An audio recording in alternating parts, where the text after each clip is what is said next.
My name is Mark. I'm the restoration shop manager at the Harp Gallery, and this is our wood shop. I'm going to talk a little bit about the things that we do in here when we get new projects in. Most of the pieces that the owners purchase are from the 1800s, early 1900s, and they certainly need quite a bit of work.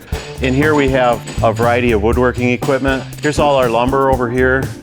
Big dust collector, bandsaw, chop saw, planer, everything that we need to mill the lumber to the size that we need. So like on a piece like this, we have to make sure all the drawers work, all the doors slide nice, all the legs are tight. We'll repair any missing parts. We'll fix damaged veneer. Sometimes we do patches, really whatever it takes. So we got this beautiful table with a carved base, and it doesn't have any leaves. It's got a really cool carved edge. So Mike is one of our best carvers, and he's going to carve a scalloped edge all the way around on the leaves that are missing. This is another workstation right here.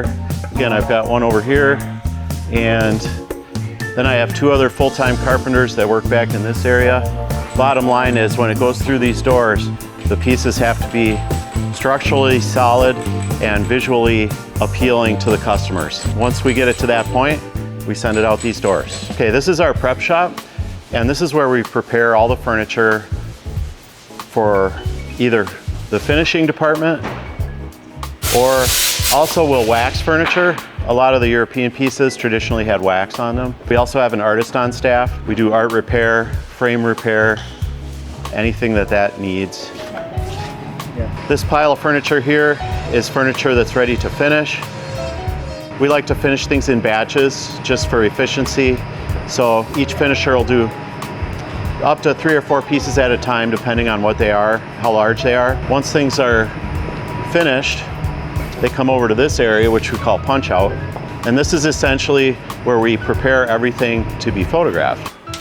The staff over here can actually grind keys and make the keys work in the antique locks. This cabinet, it's really beautiful rosewood, and actually on the drawer fronts, you can see there's a shadow from where the original hardware is. So the staff here will clean and polish this hardware. We'll replace all that, and it'll hide that shadow. So once the pieces are done in this area, we put them in the photo area. At this workstation, everything gets researched. As an example, who's the artist? When was the artist active? Who's the manufacturer? When were they active? A lot of pieces have markings, but a lot of them don't, so we have to do some research. Every single piece that we do that gets listed on our website gets photographed. Once it gets photographed, it goes out that set of doors over there, and it's ready to place on the sales floor. That kind of wraps up the tour of the whole restoration department.